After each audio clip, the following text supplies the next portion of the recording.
What's up, guys? How are y'all? Hey. Hey, we're good. How are We you? are back, man. We are back. So what's been going on? What did I miss? Busy, man. Non-stop.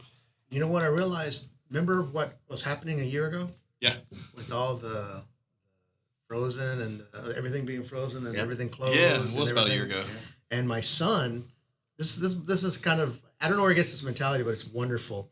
Where he lives, he was without power for 4 days. Okay. And they didn't have any heat, they didn't have anything. And so this year for Christmas, what he asked for was a power supply, like a giant type of battery, but that you can charge up. But not only that, he asked for the solar panel that you can use to charge it when there's no power. Okay. Cool. And he's like, I'm ready. I'm ready for this next time it comes. I've I'm ready seen for that. it." I've seen that shit. So it's like a generator, but it stores power. Like Yeah, it's like a battery. giant battery, like a giant. You know, you have those batteries for your phone and stuff like that. But I was like, that is really good because a lot of people were gun shy once the second storm had come through this, a couple of weeks ago. People were like, freaking out, and people were saying, "Oh yeah, why is everybody freaking out?" I said, "Did you live there? Were you without power for 4 days? That's a pretty hard thing to deal with." Yeah. No, man. I think we've escaped it. I don't feel like we're gonna have much, colder temperatures. I saw a mosquito yesterday. Oh, damn. Yeah. He just looked at me like, I'm not ready for What? those. No, Yeah. no, no, no. I was They like, can stay man, away. this a mosquito. Oh man. Oh man. Well, look, we're trying Mezcal today, and of course, Ben brought some amazing Terramana Anejo. So I'm I excited hope about it's this. amazing I hope because so. if not, it's going to be a real letdown. But yeah, man, let's get into it. Okay, so I didn't know anything about mezcal. Okay, so I went and I did some research and I was looking around, and even in the big places don't have a big mezcal section. Okay, but I have learned that mezcal is like whole food prices for mezcal. Yeah. I was like, I'm sorry, how much? Yeah. It's $100 for about. Wait. Yeah. Excuse me, and so I started doing some research on it, and like this one that I brought, this Malvian, this guy Felix Ramirez makes it, and he has a farm in Oaxaca, and he in between the seasons he plants agave, and it's the agave he uses for it. And I found out the mezcal, you can use any agave, not The agave. just blue agave. Okay. Yes. And it's kind of, I think, why there's so much of the tequila that's available, but so few mezcals that are available, is because it's almost like a home batch wine, limited Yes, production. It's mezcal is still very in an artisanal Yeah, that's what I new was looking phase. for. Yeah, And Whole Foods prices. I think back in the day when you mentioned mezcal, it was known as the cheap stuff. Like when they talk about the worm in the bottle, Yeah, exactly. that's mezcal. It was never actually tequila. It was mezcal. Mm-hmm. So what people don't know also is that tequila is a type of mezcal. Sort of how like bourbon and scotch are whiskeys, Right. but the region that they're made in makes them the bourbon and scotch. Same thing with tequila. Yeah. But tequila is mezcal, but mezcal is not a tequila. Yeah. Right. Okay. So that's like, That's one of the things, 'cause, like, for it to be called tequila, it has to be the blue agave, right. and it has to be made in the state of Jalisco. Okay. Mezcal, I think they said, like, from what I've read and researched, there's about 10 different regions that actually produce mezcal. There's multiple types of agave plants that you can use to create a mezcal. And there was a ban on it, too. yeah. There was a ban on being able to make it a while back. But I have found out, too, that has a much higher alcohol content. Oh, Right. nice. Yeah, I did not know that either. it's like between, most of the regular tequila is 40%, and then it's like 80 proof. These are between 90 and 90 proof, Yeah. the mezcals. So I think I'm interested. what'll be cool about this episode is, as y'all know, I was a little hesitant about Yeah. introducing, and I think like all three of us. The difference on this is that like all three of us are kind of starting at this together. Yeah. Like we're fresh. I've like never, we know, tried never one. tried it. And I was here early and sitting here. I was telling Ben for like 45 minutes looking at this. I was like, I really want to try it before they get here, but I'm going to wait. Yeah. What did you bring, Jose? Okay, so I just brought Tapatio Anejo, which is just I don't want to call it a basic. It's not a basic tequila. It's a good tequila made by a good distillery, but a lot of people are fans of it because of the distillation process that they use. Very old recipe made in a very traditional way, so it's kind of a representation of what tequila was back in the day. And then this one is just interesting because it's Corazon. It's just a single barrel Reposado. But on this one, I actually picked it up here locally. It was aged in Weller bourbon barrels. Nice. Wow. Yeah. Okay. So people Wellers. that don't know Weller, that's like the, they call it like, the Weller 12. It's the baby pappy. It is so hard Same, to find. yeah. A friend of mine, one of the guys that my son works with, he always helps him out with his car and stuff like that. And I always like to get him, a bottle whenever I'm around. He's like, man, you don't have to do this. I go, no. It's not for him. This is from one father to another. Yeah. Saying thank you for taking care of my son. He's like, oh man, he's like a brother to me. But anytime I'm there and I find Wellers, I take it. But also, you've got that type of Wellers where the guy at the store will call his list of people and go, okay, we just got a shipment in. Yeah. And it's gone. Boom, it's gone. Yeah. So that's going to be cool. Yeah. So I just wanted to see what the difference is in the barrel. And also, this was like here locally, like Grant at Cuban got to pick this barrel out. Nice. So it's like a single pig type barrel. So I was like, okay, Sweet. well, Hell yeah. let's give it a go. Well, All right. What are we going to say? Let's- and I have this Del Guy. You have to read that, guys. I don't know. Del Maguey. Yeah. Yeah, so Maguey Vita. is just another name for the agave. Okay. plant And that's that they just use. your another mezcal. So what are we going to start with first? That's my Let's start with question. that one. Let's start with the let's mezcal? start with let's start with that one Let's do it. and try and we'll see how it is.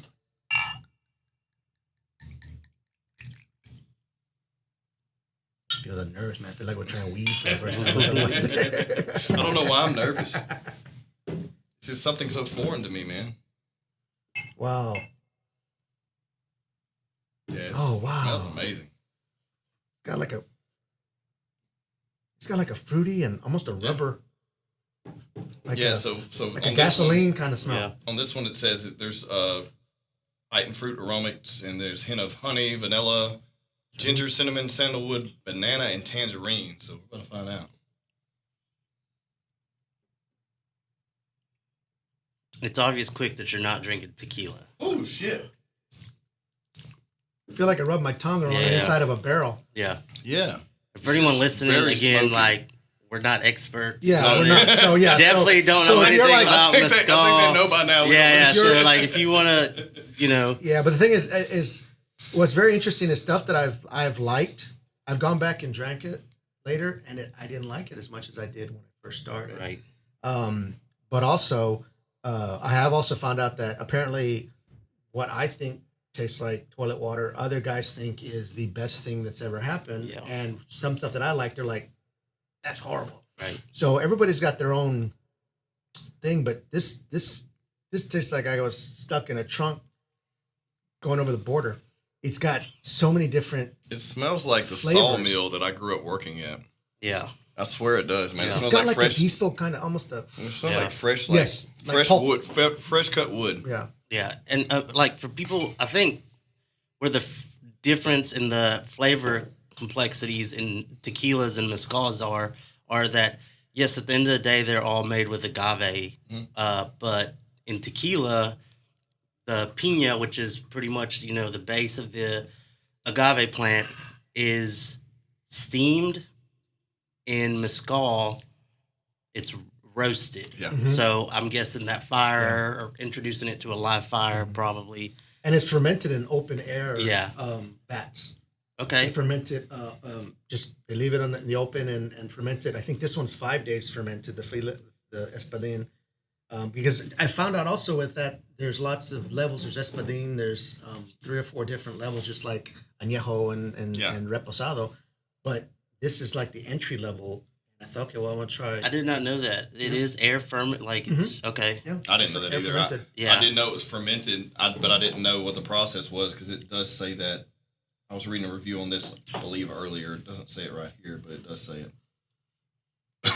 But It's interesting. it's is not that, bad, man. It's just a very, very distinct. Yeah. Well, so that's interesting to me because just me knowing what, like, the, Fermentation small knowledge process. I have on the fermentation process. And obviously, fermentations, but obviously I know it better on the beer side, but on the distillery side, I mean, they still use, there's still a fermentation process. Yeah. But you saying that it's open to air fermentation, that means that you're letting whatever live stuff is in your region. And people think, oh, you leave that open. There's stuff. No. We're talking about natural occurring yeast that's all, like it's flying around us right now. And then they distill it after that. So that's probably what gives it some different flavor complexities on stuff. Wow, that was very. It's almost like a battle of the bands at the same time. What I smelled and what I tasted are completely different. Like they're going into. If you got pulled over, you definitely would not pass a breathalyzer test on this thing. This is wow. And I want to say like Del Maguey is probably one of the more popular mezcal. So apparently, I got it from the distributor, and I honestly I was having a hard time getting any around here. Yeah. I didn't try Cuban, but I just looked at a few of my local spots that I go to. Yeah. Wanted to give them some business. They didn't have any, and so I was at Bojack's. I was talking to them about some stuff we have coming up. Yeah. And I was like, do y'all have any? He's like, there's some up there on the shelf, but it's been there a while. Let me call Republic and they'll get some. And so this was the more popular. They only had 2 to choose from. So like the distributor only has 2 to choose from. You're like, right. Yeah, I want to say I think they're one of like the bigger brands, and it explains probably why they're the only ones we could probably get around here. Yeah. And I love this one. When I saw it, it's like masking tape is really, when you feel it, it looks like, somebody just, in my studio, I have bottles of paint and cans of paint, and I've got pieces of tape with Sharpie written on it to what it is. So when I saw this, I was like, oh man, that is cool. Yeah. But what these are made by independent distillers in Oaxaca. And this guy, they showed like pictures of him. He looks like one of my uncles. He's just, he makes it. And they found him because they had stopped by his wife's food, she had like a food vendor thing, like a fruit stand, and he had his own special blend that he been making with his dad for a long time, and he had it in olive oil bottles, and he let the guys try it, and they're like, wow. And so this brand, this Mal Bien, each guy is different. Each one has exactly where it was, and it also tells you what wood they use, type of water. What type of wood did they use? They used 3 different types of wood. They used Encino, Guamuche, and Guaje. Okay. I don't know. That's when they do the roasting process of the. Okay. And they cook it for 3 days. They let it rest for 5 days, and they use a tahona to mill it. They use fresh water well. They ferment it for 3 to 5 days. They distill it once. They don't double. Okay, this one was twice distilled. This one we just had first. So. And then they only made 510 bottles of that. Nice. And this right here is I'm guessing it's the latitude and longitude of where it was made. Okay. This number right here. So, yeah. Salud. Let's see how this one is. Let's do it. It smells better. Completely different flavor. Yeah. Entirely different. Yeah. Yeah. Look how it sticks. Look how it sticks to the. Yeah. It is good too. Holy shit, that's good. Wow. It doesn't have so many different tones in it. No. It's kind of straightforward, but good. It reminds me like a really, really good Anejo without the color though. Right. Like it. And I think that's like talking to friends. My friend, like our friend Kyle, that's like our graphic designer. He went over to Oaxaca with the guys from Kia Rodrigo and them, and they were saying like they kind of did like they're big into mezcal, so they went and did tours and stuff. And we were talking about like the artisanal side of it. Like he was telling me about like. I think in mezcal, like it's still more traditional because a lot of things that people are distilling, it's like recipes that have been handed down to them for generations, and you're not dealing with these humongous distilleries. You're dealing with like these mom and pop operations. Like he was telling me about an experience of like going into somewhere and it literally be in someone's house. Okay. And they literally tried the best mezcal that they had ever tried. It's hard to see the pictures but look at. You can see that's like where. Oh, it's literally like the backyard of the back porch. Yeah, and that's his the oven where he does it, and then like where they distill it, it's like it's mom and pop, right? And so that was really cool. I like that because I found it, and it is artisanal, and I find that when you read the back of them, everyone's got a little bit of a different thing, hints of this and notes of that. And I think also though with mezcal. Maybe it's good or bad, but you don't have a strict regimen that you have to stick to. It's like when I became a pilot, right? It's like, okay, you have to do this so many hours in instrument, you have to do so many hours of cross country, you have to do all these things. And so it's regimented. Okay. you got to go down this path that you can't just first say, well, you know what, I did this, so can I get it? No, you have to go do this. With these guys, it's like, we're going to make it, and if you like it, you can drink it. Yeah. If you don't like it, don't drink it. But we're not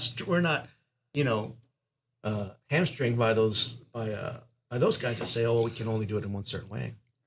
This is nice. It's good. It's weird in the middle, man. I don't know what that is in the middle. I don't know if y'all caught that, but like in the middle right there, it's like at the end is. I will say this: I don't think I'm to the point yet where I could just sit and sip mezcal. No, hell no. No. But I have had some fabulous cocktails with like mezcal. Yes. Yeah. I brought some squirt. It got real bad. I was going to pour it in there and give it a shot. Yeah. Yeah, but these basic, they feel like they could be really good for mixing.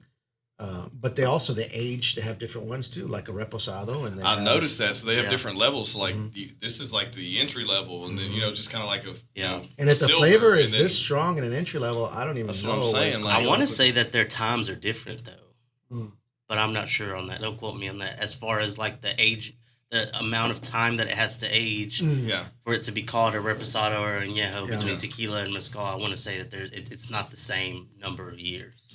Oh. I've never had moonshine, but I'm guessing it's kind of like. No, moonshine's definitely a lot more. Well, moonshine's more like gasoline. This. Yeah. Well, that first one I kind of tasted. First one was rough. Tasted to me like. I do think in a craft cocktail it'll be amazing though. That little smokiness in there. Yep. With some kind of fruit juice and something else. That. Yeah. I've had some good cocktails in mezcal. I'm not sure if I have. I know I've seen them before, and I may have trying, but I don't think I've had one with it. It's like. I feel like this is my very first time I ever tried. I will say this, though. I made the mistake of pouring it like I pour tequila. Yeah, I noticed that. I was like, I noticed that. Yeah, okay, well, do that. I was like, man. I still have the first one left in here. I'm going to start my car with it. I'm easing into this, dude. I did see you do it that way. I was like, shit, this man's bold. All right. So what do you guys, the two, which one do you like better? Definitely the Abin. Mabien, yeah. Mabien, excuse me. Yeah. Now, see, I can, and don't judge me, I can go probably through a bottle of tequila in 2 days. Okay? Just, I'm not mad at you. Don't sit down. But that's like on a weekend. Like, I'll start, maybe around noon. I'll work outside. I definitely can. I'll drink some, maybe 3/4 of a bottle. But there is no way in hell I could drink more than maybe 2 or 3 ounces of that in a day. Yeah. Because that is just really, really heavy. Yeah. So, it is. But I'm glad we tried it. And again, it also could be that we're just not, like, our palate's not there when it comes to that. And that's the... But you know what I thought, too? Because I will say this, Corlejo is my favorite brand. Yeah. And I have to give a shout-out to Kim Jolly. She was... I printed... Look at those shot glasses. Wow. I printed some stuff for her, and she wanted to pay me for it. I'm like, no, I got it. So she's like, well, let me do something for you. I'm like, I like tequila. Yeah. So she tried to find me some Corlejo, and she couldn't find it. But she was online on Amazon. She found those shot glasses. That's a badass. And she bought them for me. And they're really thick, like a Corlejo bottle too. Yeah, and they got the little things. So I was like, oh, thank you so much. That was really sweet of her. But I have found, like, with some, like the Corlejo and some other ones, it tastes a lot different. And I don't know if it's because they've become so popular that they've started adding stuff to it, putting additives in it to extend it, or shortcutting their process. Or if my palate has changed because of all this stuff. Like that El Tosoro. Oh my gosh! I think it was one Sunday afternoon. I was like, okay, I'm gonna have a little bit. That was in the blue volcano box. one. No, that was one in the blue box that we had last time. Okay, the extra añejo. Yes. Oh, it was so good. I was gonna bring some what was it? The one with the piña on top of it, Fortaleza. Yeah. I was gonna bring some Fortaleza, but I said, you know what? No, I want to bring That's one of my favorites. Man. So I want to try that. So I next love time, Fortaleza. I try some Fortaleza. They are the tequila right now. And that's what I heard I haven't had it. Yeah. So, oops. Like they have so apparently they have like Fortaleza has a Mexican version. It's called Los Abuelos. Okay. So next time my dad goes to Mexico, I'll be like, hey, Dad. Bring back the good stuff. Yeah, I want. Okay, let's do Tapatio. Let's do it. Because I've had the Tapatio, and like I said, it gave me a headache. It was really good, but for some reason, I got a headache. That recently? It was like in the last 6 months. Were you eating something sweet with it? No. And I tried it. I tried it both with food and without food. Okay. And it still had the same. It was a great flavor, but for some reason at the end it was. And this is in the chat rooms or in the groups, the tequila groups. That's one that's highly praised also. Okay. Mm. Nice bottle too. Salud.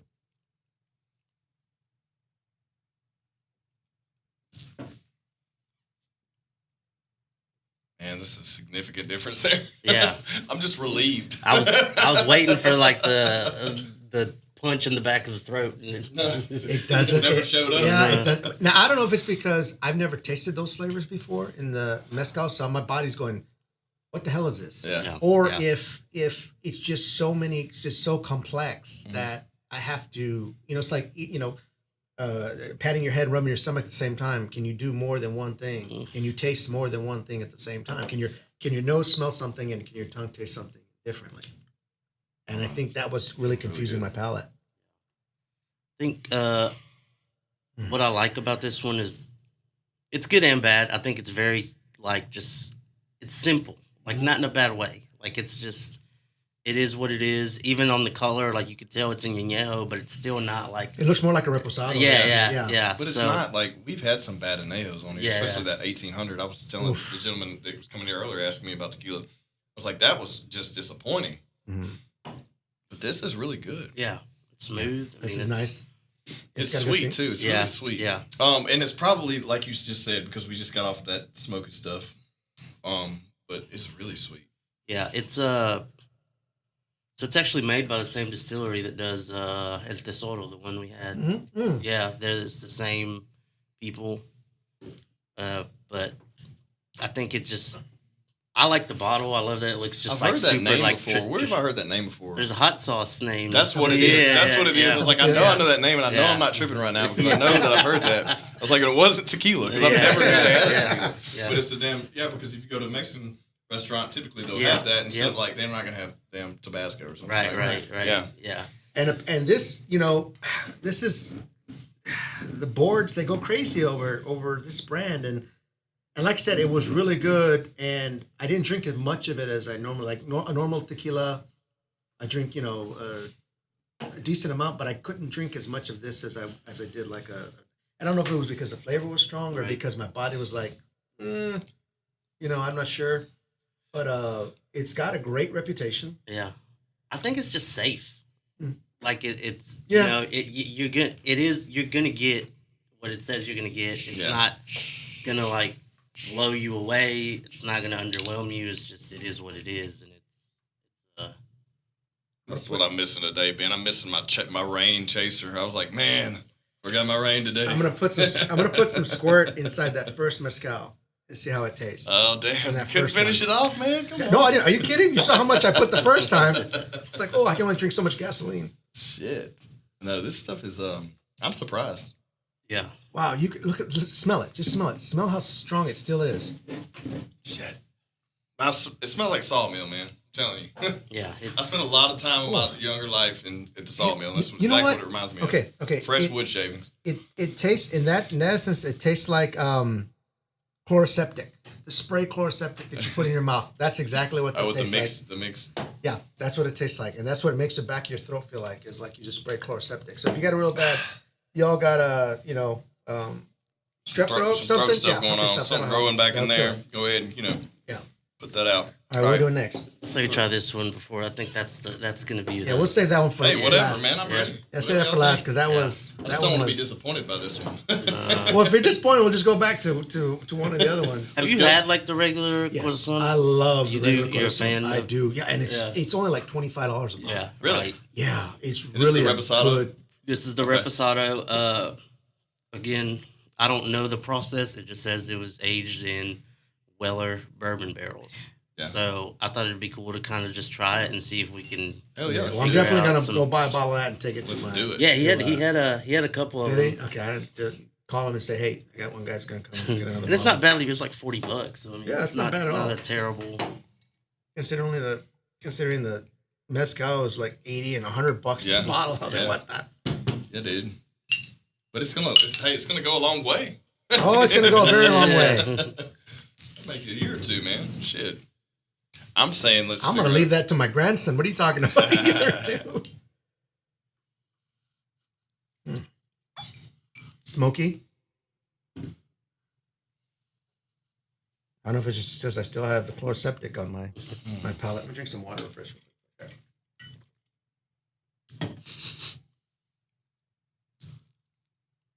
Ooh, that's like a caramel, man. Yeah. I'll tell you what. Wow. Yeah, that is smooth. And it's got a little. It's got some. Yeah, it tickles you a bit. Yeah, it's got like some vanilla. It reaches down your pants and gives you a little. Yeah, I like that. I like that you can still tell it's a tequila. Yeah, like it's not. Yeah, but it's got like some sweetnesses. It's much It's a lot of It's got a very caramel flavor to it. It does. It's nice.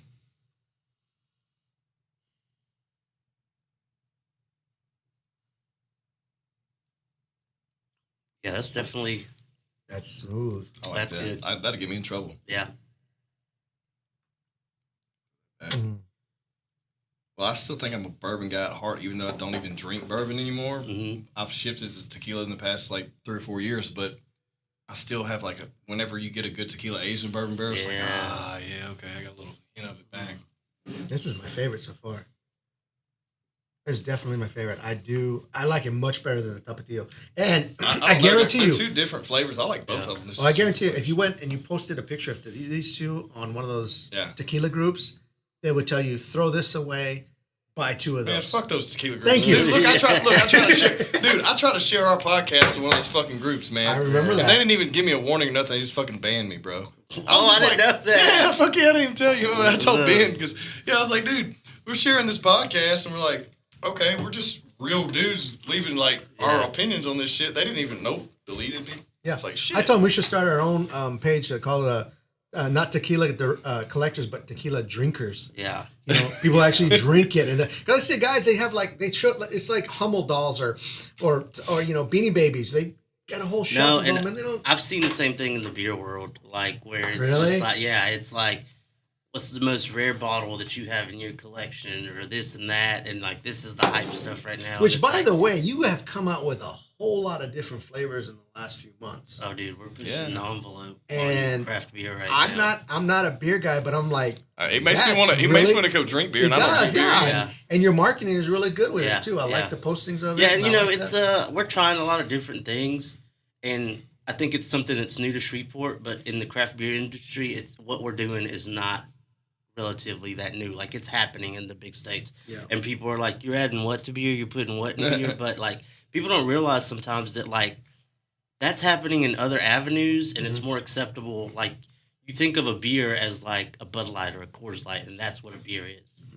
But, we're mixing, like, classic styles, traditional styles, innovative styles that we're doing. We're doing some crazy stuff, and people, that sometimes they say, is like, why would you do that in a beer? Like, that's not a beer. And it's like, well, you still go home and drink like Crown Apple or Crown Vanilla. That's not a whiskey. That's not a bourbon. Like, everybody's doing this. Like, introducing, or you mix something with alcohol. Right. Like we're just creating something different. New. Right. Like, but it's a lot like Wagyu. Yep. And people making hamburgers out of Wagyu. If it's real Wagyu, it's real A5 Wagyu, real quality Wagyu. A hamburger patty of Wagyu is going to be so rich and fatty, you're going to be sick. Yeah, it was going to be. I've had a Wagyu patty, and it's just literally falling apart. Like, you can't do that. And your body, because even me, like when we had some A5, I like to get it in Dallas because there's a place Mitsuwa that you can buy. It's like $700 a pound, but they have authentic A5 Wagyu, and I end up buying like just a little bit, a few ounces of it. But it's one of those things, it's so rich, it's so flavorful that there is no way I could eat a 12-ounce steak. You can't do that. You have to like with Tears of Llorona. Would you drink a glass this big of it? No. Because even though you love it, I would. If I didn't have to pay for it. But would you want to? Because the joy in it is that there's just a little bit of it. And when we had the A5 in Austin, it was quite expensive, and we had like 5 or 6 different chunks of it, and the first time my son had some, and he loved it. But I could have just had it myself, but I shared it with the whole. I'm like, yo, you got to try this. Yeah. You got to try because everybody deserves the opportunity to try that. And one taste of it is amazing. If you'd ate a whole 8 ounces of it, you probably body would be like, okay, this is just too much. It's like a pat of butter. Yeah. So, but that is great. I love that. That's something good. This is definitely a Sunday afternoon. Wash the car, clean the studio, watch some Top Gear on DVR. I need to ask. I'm interested to see on how these barrel pick'em programs work. I really think that might be your end, bro.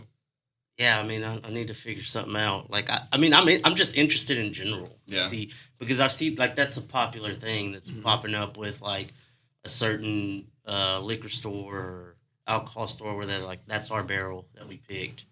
And now, I don't know how they get into the. Do you think tequila aged in barrels would blend as well with beer as tequila aged in bourbon barrels? I don't know, but I want to find out. That's what I want to find out. I've been pushing this since day one. Because I can taste them. I can taste. I will come drink all your beer if you put tequila in. And I don't know if it's just because of the hops or something like that, but with beer, it's always to me a different kind of a flavor. Well, but I'll tell you this. And have y'all done a bourbon barrel beer lately? Or have done? No, we have never done it. Okay, so they did one at Red River Brewing. Yeah. Years ago. I don't remember which one it was. I don't remember the name of it or anything. But dude, it was like 9% alcohol, and that shit hit hard too. Yeah. But it was good. Yeah. It was good. Yeah. Yeah, I mean, we're planning on it. It's actually going to happen sooner rather than later. So, but these barrels, like you literally have to buy them. Like when you order these barrels, like we've been talking to barrel brokers, like you have to be ready. Like by the time the barrels arrive, you have to be ready to pour beer in there. Yeah. So, my business partner Sam, he's been on it, and he's eyeballing, like trying to set the time, and I think we're gonna order some bourbon barrels. Hell yes! Just I'm excited. Well, you're gonna have to have us over before you display it to the general public. I'm excited, and bro. we're gonna give you our honest opinion. Yeah.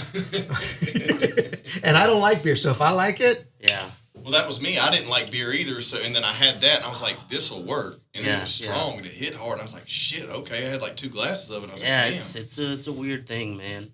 And then it's the same thing with people. They're like, "Why are you putting beer in barrels?" But there's a thing too. A lot of your craft beer drinkers may not want that too. So it's like one of those things. Well, the craft beer drinkers, like the traditional ones, they love that stuff because it's like the hype stuff. Yeah, like the bourbon barrel aged beers are like the hype thing right now, or not right now. I think that age is kind of passed a little bit. But for a while there, they were. If it wasn't bourbon barrel aged, it wasn't like a. And a shout out to you, DJ.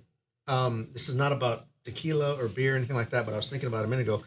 The amount of guests and the variety of guests that you've had lately is amazing. Thanks, man. Thanks. And when I see your thing, I'm like, wait, he got who? They do what?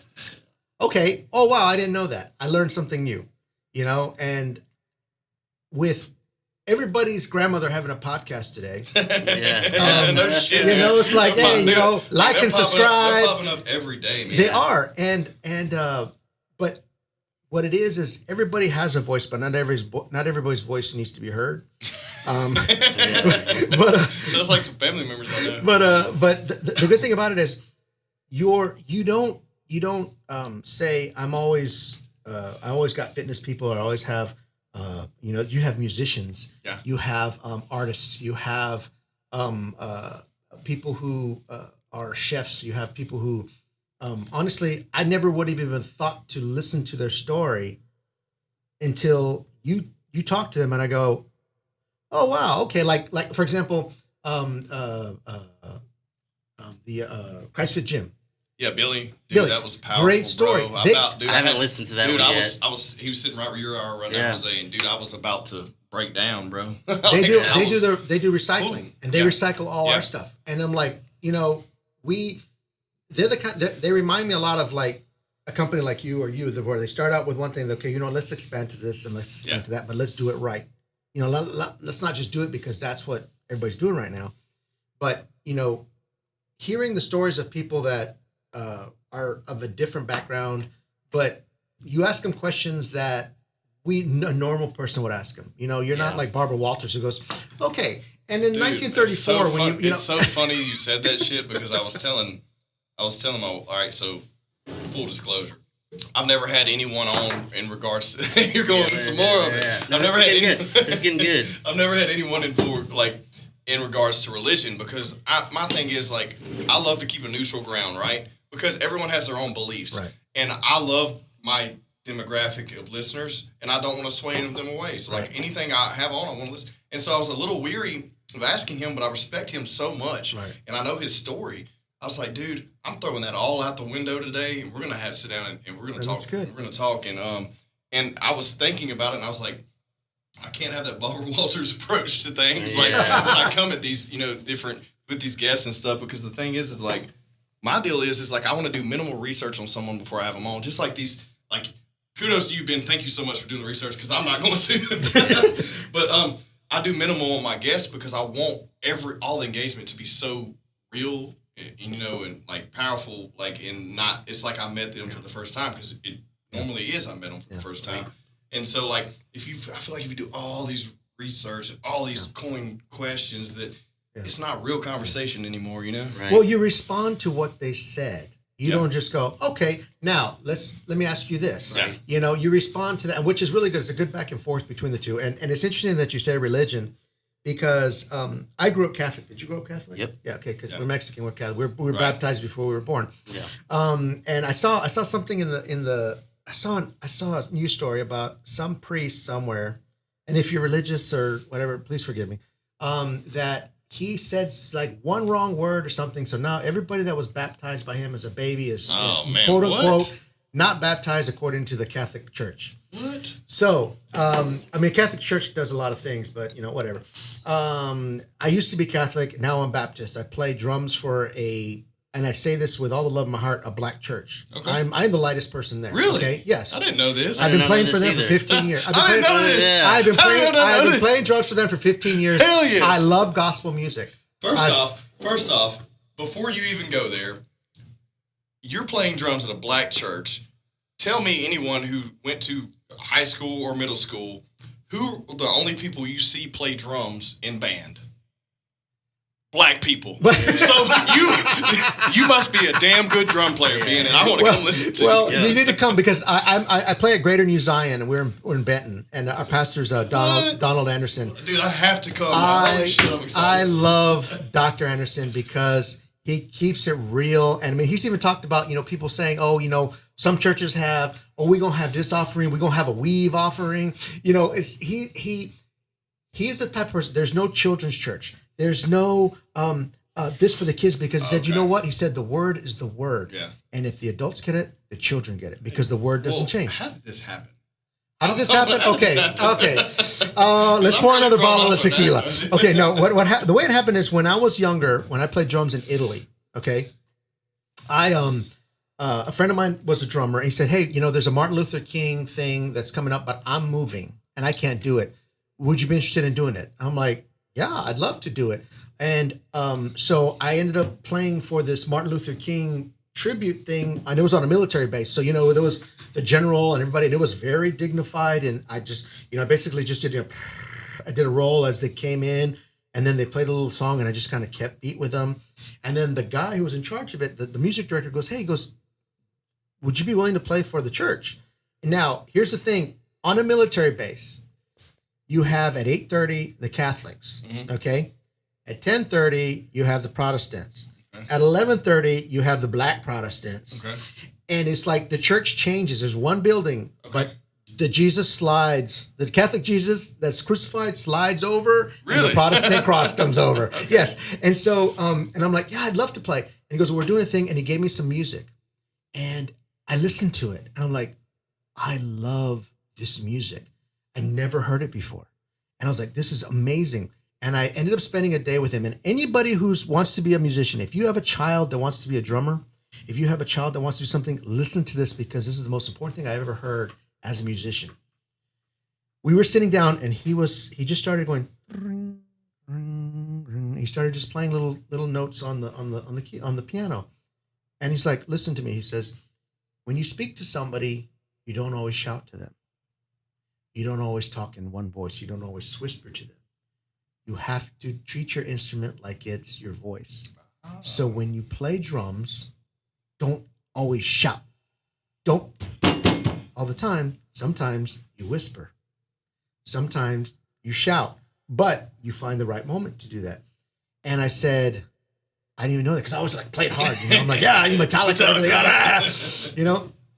And then he taught me that a good musician is somebody who plays to the music. And I saw a drummer one time, and somebody asked him, what makes a good drummer?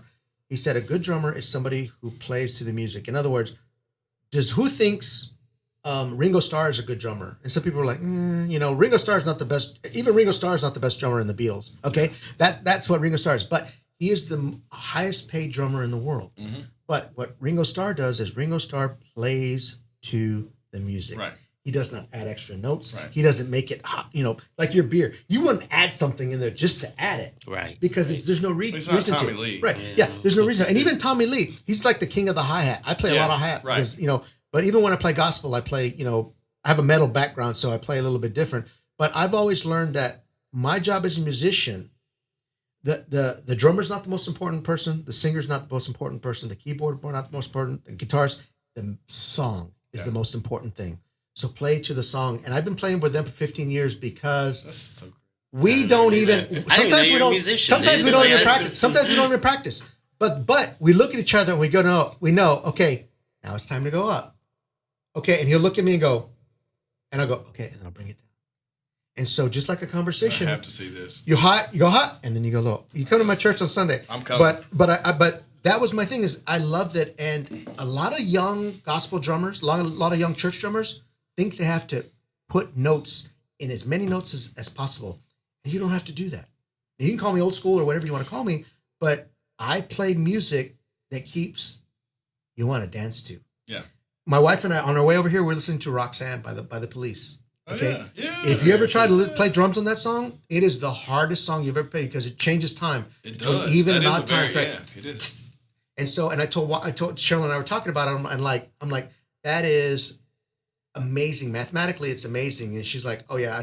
I'm like, that's not a song you can dance to, because you be going and wait a minute, wait. So music itself is a language, but also keep in mind when you play as a musician, especially if your child's a drummer. And I say this all the time. Every time somebody says, "Oh, my kid wants to take lessons," you don't have to shout. Yeah, makes sense. Think about it as you talk. So I agree, because most drummers or any musician have one sound, and instinctively that's all they use. Yeah, and it's like, I want to stand out. You know what? You know how you stand out? By keeping a line that everybody can flow in and out of. That's how you become a great drummer. Yeah, I didn't even know you were a musician, man. Yeah, I've been a musician since. Well, I knew you used to be, but I didn't know you still played. I feel like you might have told me that, but I guess it just didn't register. And then now that you said that, I'm like, holy shit, okay. Since I started the brewery and, just booking different people, I've realized there's a lot of fucking talent in this town. Yeah, there is. There is some people out here that you hear them and you're like, wow. And you know what? You're Other churches have tried to steal me. I don't want to say steal me because that's a bad thing. Yeah. But anyway, some other churches have tried to get me to come play for them and have offered me more money. And I'm like, it's not about money. I mean, I was surprised that they even wanted to pay me. I'm like, wait a minute. Yeah, I didn't know you got paid. I didn't know I was going to get paid. You're going to pay me? Okay, great. I can put it towards my retirement. I can tithe it back to the church. I can give it back. During COVID, when we weren't playing, they still paid me. But you know what I did? I gave it back to them because you know what?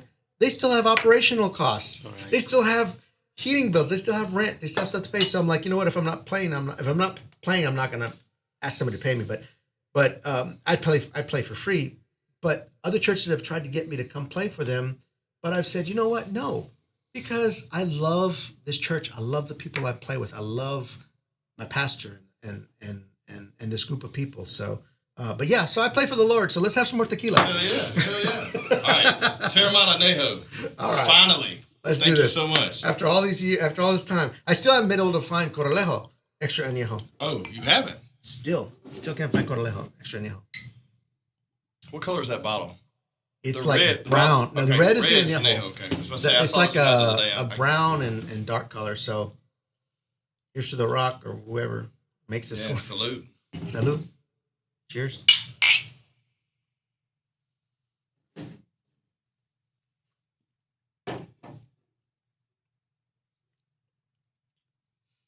Y'all feel it in your sinuses? Yeah, it's Yep, good. I just did. Quickly? Yep. Very chocolatey. Yeah, Yep. That's exactly what it is. On Very chocolatey. That's exactly what it is. Yeah. It's good though. It is good. It's really it's much better than the other Terramana brands, that's for sure. Yeah. Yeah, because I haven't been. I mean, they're okay. I haven't been like impressed with them. I'm blowing on this like it's hot.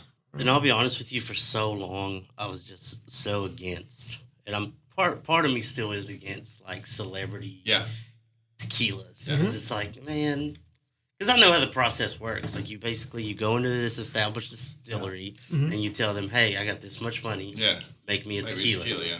You know. No, And, I agree. Look, my thing is like I respect The Rock and his hustle. I do too. Like I love that. That's guy. the only one. But like I guess I'm such a snob because I'll see what's the one who has that other one? Everyone drinks. You're talking about Everyone drinks it. I hate it. No. It's Casamigos. Yes, I can't stand that. Is that George Clooney? George Clooney. That's that one. I won't drink that. No, I'm like, what the fuck's George Clooney know about tequila, dude? But The Rock, I'm like, I see him drinking it every fucking day on Instagram. So I'm like, okay. But I here's the respect deal. you. Here's the deal. I found out too, but I knew he was visiting distilleries. Mm-hmm. He was trying out different, and I saw like things like he was in his boardroom, and he had blind taste tests with his people. Now, whether that was set up or not, I don't know. But you know what? Man. The fact that he took the time to do that, Yeah. I liked, because there's 6,000 pallets of tequila on the waiting to come into America, and they're just waiting for somebody to say, I'll distribute it. That's all they're waiting for. Yeah. Because the agave still grows, they still ferment it, it's all being made, but who's going to distribute it? No, I think that's really good. It's got a nice tone. Yeah, I'm not touching Luke, and nothing against Clooney, but I'm not touching the Casamigos. Yeah. Man. I see it. That's why I feel like a snob. I'm like, I see it. I'm like, yeah. Yeah. But like a lot of people, that's all they'll drink. Like that's all I'm drinking. I'm like, why? Because it's Clooney's. Like, I drink like I'm gonna try everything, but for some reason it's just off-putting. It is that one. That's the main That's the example one. that I've had. Me too. Where it's like, hey, fuck you, George Clooney. I'm not drinking drinking your this shit. tequila. Like, I watch your movies, What? but I Yeah, ain't like. Yeah. Yeah, listen, you know what? I loved you looking at Selma Hayek in From Dusk Till Dawn, but don't talk to me about it. But he's amazing. I mean, he is an amazing actor, but and even Guy Fieri has a tequila. What? Yeah, it's the one that's I'm not fucking drinking. It's that. like the one in the shape of Texas. No, I'm not fucking. Like you know what's funny is I heard called Flavor Did you Town, ever hear dude? that? I think it's like I can't remember the name of it right now. Because my son was like, "Hey, Dad," he's like, "Look," he's like, "You want to get some of Guy Fieri's tequila?" And I'm like, "No, I don't want any of that." But I heard a comedian one time talk about why is everybody mad at Guy Fieri? What did he ever do? He hires people, he pays them a really good wage, he gives them benefits, and then he goes to these little small mom and pop shops and he gives them $1 million of advertising, and people are mad because he's got highlight tips in his hair. It's like, what the hell did he ever do? Dude, like, I'll be honest, I fucking love Guy Fieri. Any kind of food review show, I watch the shit out of. I'm not drinking his tequila, but no, I fucking like the guy. But I tell you, I still want to try Ron White, and I respect Ron White. Okay, he's like one of the last standing comedians that are like original. Like I like, right? So I gotta try his. Okay, if you want to try it, if you want to try it, just do Regalo De Dios, which is gift from God. Okay. Exact same tequila. Okay. My daughter went on her honeymoon. They went and she brought me a bottle back. She goes, "Dad, they said this is the best tequila," and I tried it. It was Regalo De Dios, and I'm like, it's really good. But then you go and you look at the distributorship and you look at Juan in a Million or whatever they call it. Numero Juan. I believe. Yeah, Numero Juan. Yeah. It's the same damn bottle. All it is just got a different thing on it. Okay. So.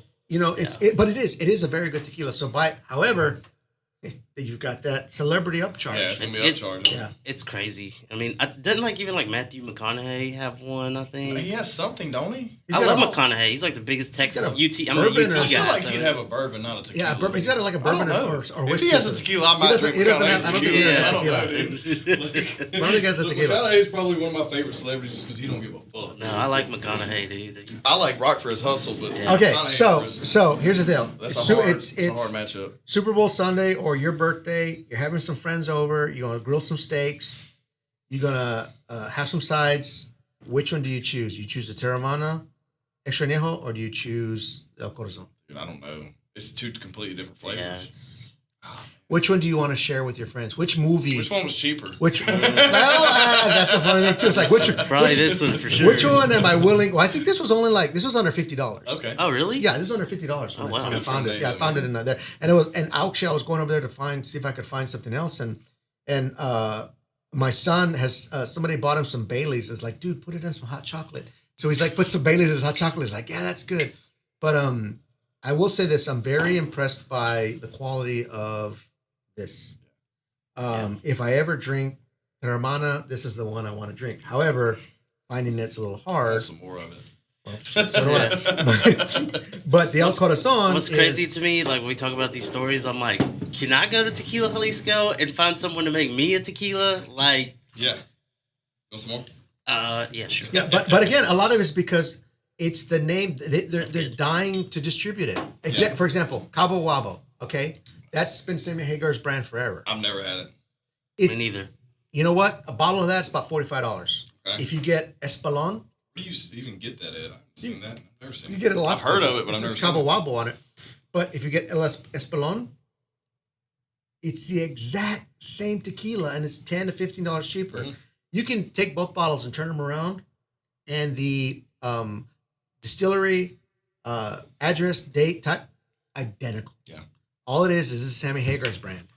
This is not Sammy Hagar's brand, but it tastes exactly the same. Yeah, makes sense. So I think that's partly responsible for the the uprise in popularity for the mezcals around here or just everywhere, just because tequila has become such a commercialized thing. Like it's such a for profit type thing where it's like, everybody's got one, everybody's doing it, everybody knows tequila, loves tequila, where mezcal still has some of that, okay. This has originality. This has more of a tobacco flavor to it. This is sweet. Hermana's really sweet. You think that's from the bourbon barrel? Yeah, it's got to be, right? It's possible. Let me see here. Hold on. Okay. The Terramana has a lot more sweetness.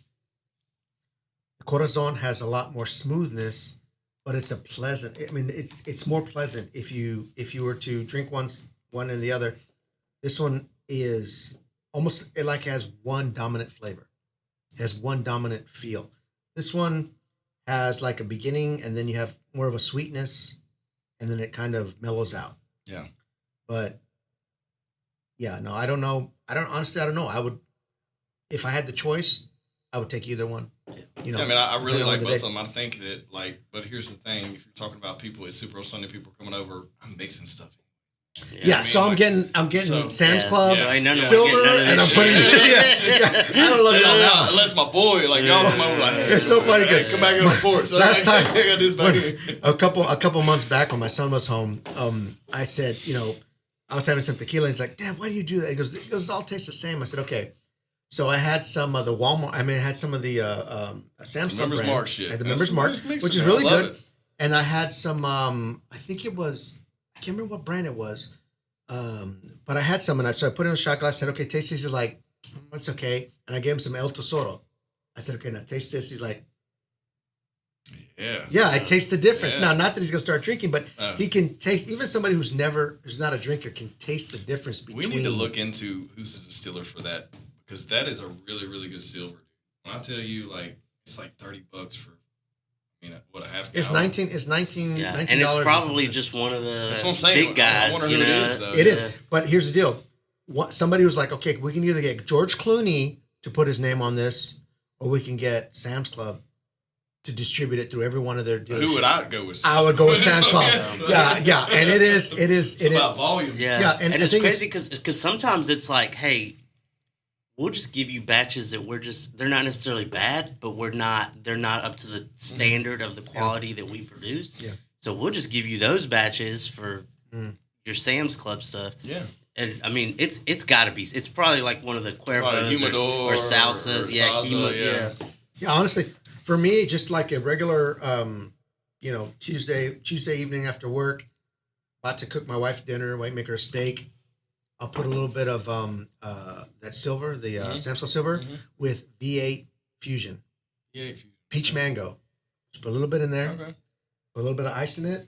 It's a nice, smoother, not a lot, just smooth little drink. It's nice because, like, you ever watch that show Archer? Dude, it's been years. Yeah. Years. He has a saying that says, you know what? I would stop drinking, but I'm afraid that the cumulative hangover would kill me. Yeah. So I don't just stop drinking automatically. But, when I cook a meal or something like that, if you mix it with something like the V8 or even just a little bit of lemonade and lime juice. I make it with I make margaritas out of it, but my margaritas are not like everyone else's. I use fresh lime juice. I use like a really good lose a triple sec, but like more like a Patron Citron, and then like a splash of agave. Like, so I make my shit like I'm trying to be healthy, It's like I'm drinking tequila, but I'm fresh lime juice. But like I'll mix it with that stuff, or I'll get that Trace Agave is an amazing organic margarita mix. I'm telling you. Is it the margarita mix? $6. No, I've seen it. It's $6, bro. But I haven't tried good. it. That shit is good. It's only like 12 grams of sugar. I shouldn't be like I'm literally going off on macros right now. But like literally, dude, like make it in a glass like this. Pour you 2 ounces of tequila. It says 1, but I do 2. Some of that in there, dude. You don't have to do anything. Are you friends with the guy from Cuban? I know him well. We have a good relationship. Would you tell him to please save me a bottle? Oh, he's got plenty. Okay, because I went in there today and there was... Because this is where I got the Mal Bien from. And he used to... Back in the day, they actually had a small bottle of Tears of Llorona. Oh, really? It was like $75, but it was like a small bottle. Like the small... It was my first time going in there to shop for tequilas, actually. They carry our beers, so I always show them support. But, I never really shop for tequilas around town. Like, every time I go to Dallas, I'll go get my whatever, I want. And I went in there today and to pick this up specifically because my friend Kyle had got some of it. He's like, you got to try this. And so I went and grabbed that, and I was looking through his tequila selection. It was... I'll have to check it out. He's got a very good selection. I'll have to check it out. And I will tell you this. What's his name? Grant. Grant, if you're listening, your staff is incredible. Well, he has Twisted Root, too, doesn't he? Twisted Root, and then... because that's how I know him. I met him through some connections through Twisted Root, but I haven't been to Cuban. I need to go try that. Well, I was trying to find a mezcal. And a lady came over and she was asking me questions like, "What are you looking for?" I said, "Well, you know what?" I said, "We drink a lot of tequila, but we're gonna be doing a tequila talk on Friday, and we're doing mezcals." And she knew every brand, she knew what they did, and she said, "If you look on their website, you can find this." And she was very knowledgeable, and I can't tell you how important that is, because even somebody who drinks a lot of tequila. You'd think I'd be able to go, baby, I got this. Yeah. But she was very informative about it, and so when I went back, I knew what I wanted because she guided me. So they're not the type of salespeople that are like, okay, we're going to get them today. They're the type of people that are like, okay, we're going to get them. We may not get them today, but we're going to get them tomorrow. Keep them for and life. Next week, we're going to keep them for life. Yeah. And that's what we want. So whoever does their training, or maybe it's his mom or his sister, I don't know, and she's stuck there for life. But anyway, they do a very good job, and I really appreciate that. They do. When you go, I was looking through the tequilas, and one of the employees said, "Hey, I know you're looking for tequilas, we have the sales rack over here." Guy Fieri's tequila was in the sales rack. It's on the bottom. It's on the bottom, hid behind something else. Yeah. I remember that now. Like, I saw it. I was like, I'm not... Bro, if it's less than $20, I'll try it. Yeah. Okay. But shit, dude. Like, nothing against that dude either. Like I said... I love Guy Fieri, dude. Yeah, I'm not mad at him. But no, he's good. I like him. If you're not, like displaying your love for it, then I just... Yeah. Like, if I don't see the passion for it, I'm not going to get behind you, right? Right. Like, Ron White sit on that stage every fucking night drinking But you know what? Do you know he doesn't drink anymore? No, he just quit. He quit. Yeah, so he just keeps a glass there of, like, I think water or something like that. Why did he quit? For, like, health reasons? Yeah. That's going to be me one day, I feel. Bad off. Yeah. And it was funny because I was listening to him talk to Joe Rogan. He's like, it was like I started drinking like 12 and then 2 o'clock and this. I'm like, oh shit, that's me. What is he talking about? Wait, is this me? Wait, well, no, he did it every day. I do it on Saturday. Okay, so I'm okay. But yeah, dude. It's one of those people. Like, if you get behind it and you're using the product, then I'm okay with like The Rock or him. But like the Clooney, man, come on, bro. Like, I've never seen you fucking drink no tequila. And the picture is the two of them.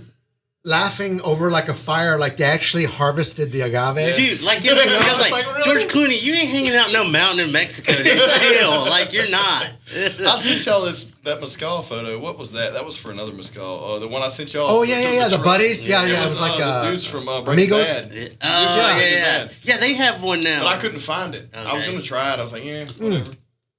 I think Kingston Market has that one. Okay. Oh really? Yeah. Well, I don't know. Look, this is but you know what? Lower on my list. Yeah, I'm not. We'll have to get the connoisseur of Mezcal, Rodrigo on. Yeah. Well, I tell you what we're gonna do. Give us some introduction to some real shit. On the next one, I'm bringing a bottle of Fortaleza Añejo, which is apparently the crown jewel. It is, dude, right now. And so I think this next one, I gotta find it in Dallas. Okay. I gotta find it in Dallas. But because better than Tears.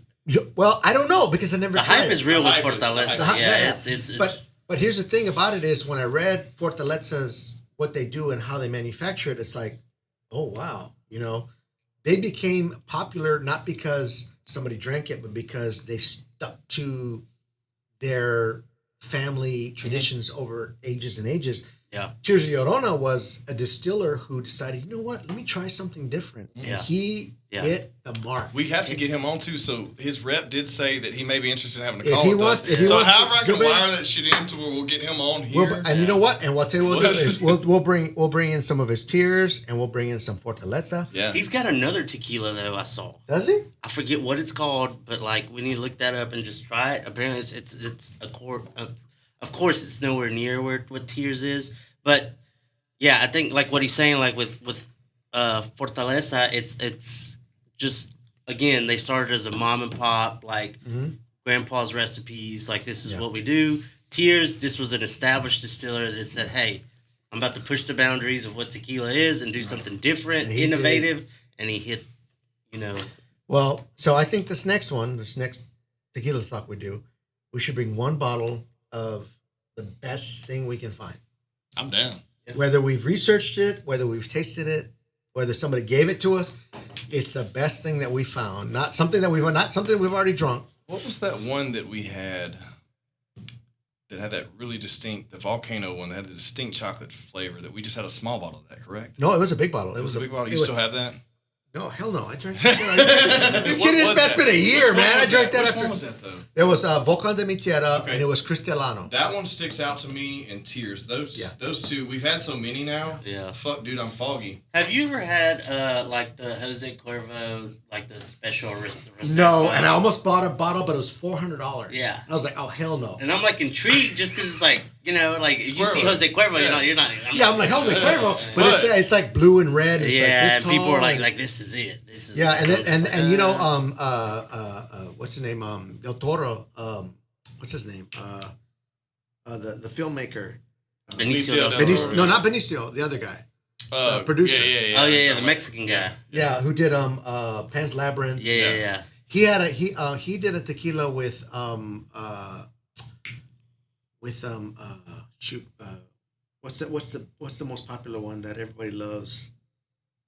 Give me more than that, bro. Patron. He did one Patron. It was like a skeleton. It opened up. It was like a special brand, but something like that I would want to try. When you've got these, you got these brands that are super popular, that they don't need to do it. So if they're doing it, it must be. But when they do it, it must be something really amazing. Yeah.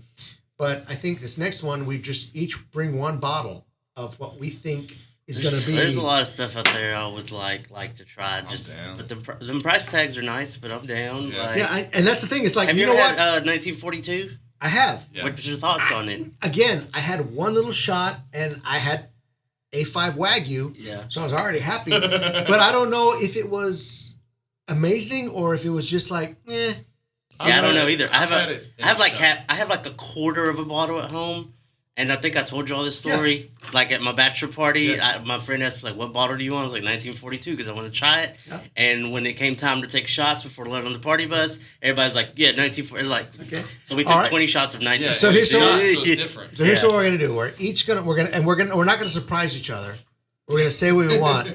And listeners, please tell us what you think is the best thing to drink, because that was what I thought we missed was like, okay, we have all done research about, certain type of things, but what is the normal person listening to this like, oh, well, you know what? I was at a bachelor party and I drank this, or I was at. I think the biggest disconnection here is honestly most of our demographic aren't tequila drinkers. Right. I think they just like listen to us talk shit. Yeah, basically. But not also like the biggest, and I say this shit every fucking podcast, but I don't care. I'm gonna keep repeating myself because different people listen every time.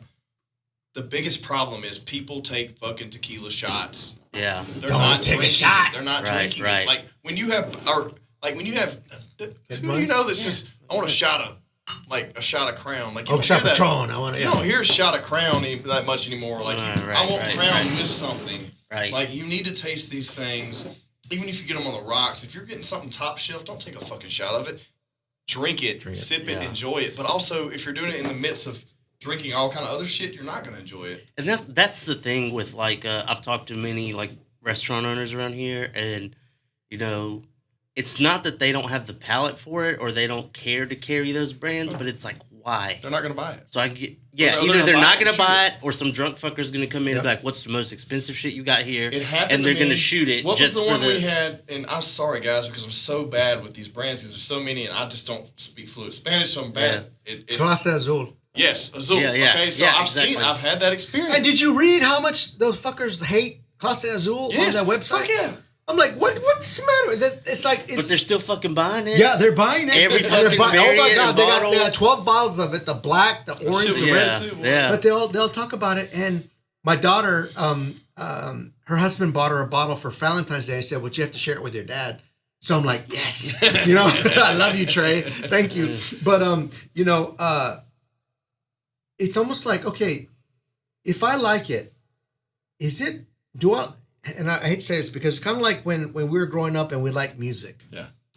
We liked a certain song or we liked a certain thing, and then people got onto us like, well, you know what? You didn't follow them. Like, for example, Metallica.